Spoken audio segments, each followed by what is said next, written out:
building, when it is first constructed, is clean. It is devoid of character and texture. It is a blank sheet of newsprint.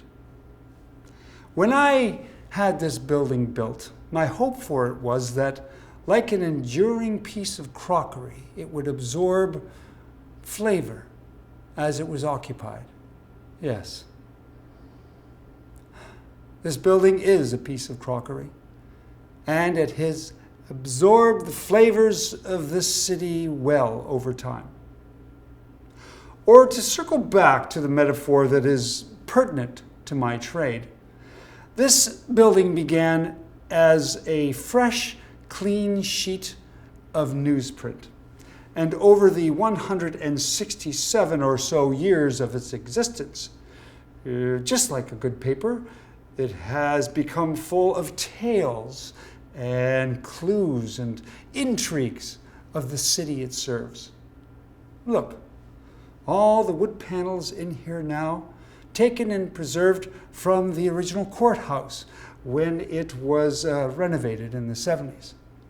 And there, look, I never noticed that before. That is the clock from London's original train station. To extend this metaphor, which I admit is smudging into simile, the format of a newspaper changes over time. Gone are the days of the massive 4-page newspapers with type set so small together you needed a pile of magnifying glasses to read it. So too has the format of this building changed.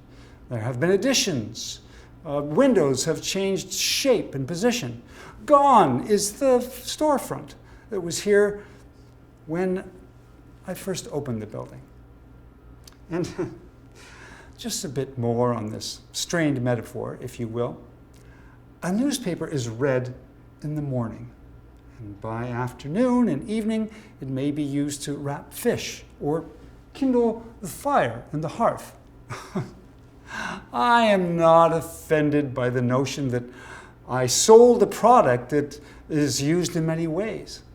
Just as a newspaper serves multiple purposes, so too has this building. After I was done with it, it became the Queen's Hotel, then the Farmer's Advocate, then the Marienbad Restaurant and Chaucer's Pub. All inhabitants have brought modifications. Yet, despite the changes, being here still boldly brings back memories of my work, my trade. News was my trade, and it has been my family's trade ever since. I arrived from England in 1850, and I cut my teeth in the trade at the Paris Star and Ingersoll Chronicle. But I find the news business here, it is not ambitious enough. Newspapers are lasting months at a time, then belly up. Incompetence and lack of drive are the main causes of death in the 1850s news trade. But this land has news to share. It needs advocates for reform. The society deserves editorializing. So, I take things into my own hands. In 1852, I, Josiah Blackburn, buy the Canadian Free Press Weekly here in London. I buy it as a weekly, but my eye is on making it a daily. A weekly is not enough for me. No, it will not do. But if I am going to expand this operation, our current office in the back of R&D McPhee's dry goods will not do either. So I have this building, 122 Carling, built in 1854, and it becomes the headquarters of the London Free Press and Daily Western Advertiser. Oh yes, I changed the name. We are in London. London should hold the name on the masthead. Now, one more element is to be set in place. Up until now, Hayden Waters has been operating a Washington hand press to print the weekly edition. But as athletic a man as he is, no man could press a daily paper by hand. So, here it arrives. Oh, glorious sight. The first power press in London. And with that, our first daily paper is printed on the 5th of May, 1855. Success. Bordered on both sides with a lot of work and more than a few flared tempers, hurt feelings, and divided loyalties. Oh, news is a sticky business. You will find yourself enwrapped and weaved into the working mechanism of a city, of a country. You gotta relish that position. If you can't stomach turning a few good friends into real good enemies, the news business is not for you. The position of affairs is many-sided, and you can't be afraid to ruffle a few egos by shedding light on the many sides. News is labor-intensive physically, not just mentally. No one ever got a successful business started by delegating. It is me and a team of 7. We work with a shared determination. See that newsprint there? Made for advertising, those blocks are.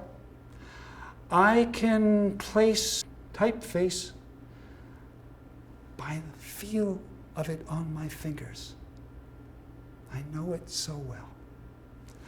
I am editor-in-chief and a reporter, a proofreader, a bookkeeper, collector, a canvassing agent, and a journeyman when we are running behind on printing. It takes a lot to run a small country paper. But our little team's determination prompts growth. It feels like it is not that long until we have outgrown our Carling Street home. In 1866, the Free Press moves to 432 Richmond Street. And I must say goodbye to this building, the cradle of my paper.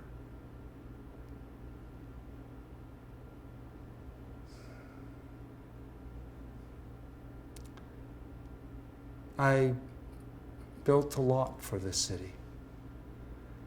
My influence is a current that runs all through this town to this day. So why have I come back to this building? Well, you, 122 Carling Street, you were my first achievement in this town. I have been dead a long time, and yes, I will admit it, I had begun to forget the flavors of the city. Thank you, my old building. Thank you for enduring, for absorbing the flavor of the city so well. Yes, there is a lot more to this city now than I ever knew in my lifetime. A city is like a newspaper. It is different with each new day. If you stick to reading yesterday's edition, you will find yourself out of touch. You must keep moving on and see what this city, this world, this universe is up to next.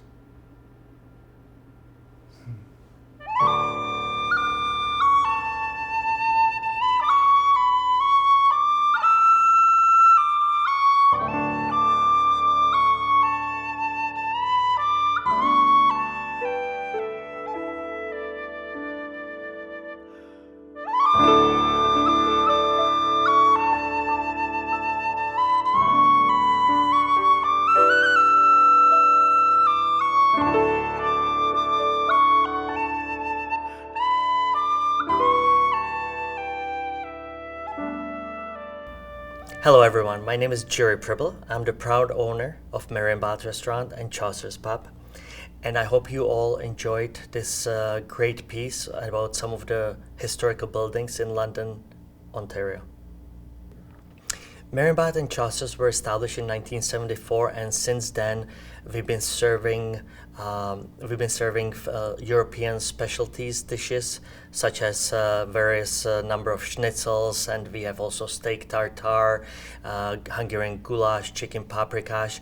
But in addition, we have a variety of other dishes that honestly satisfy any allergies or any different palates of individual people.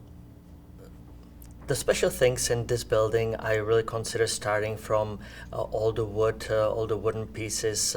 They are actually from the original London courthouse. And in addition to that, we have the original lettering from the posters from London Free Press, the clock from the original London train station, as well as the safe from the Farmer's Advocate. And the door we still use, and instead of a safe, we keep our bottles of wine there, but they are still in place. And those are the unique things that really honestly make these historical places special and different to any other ones.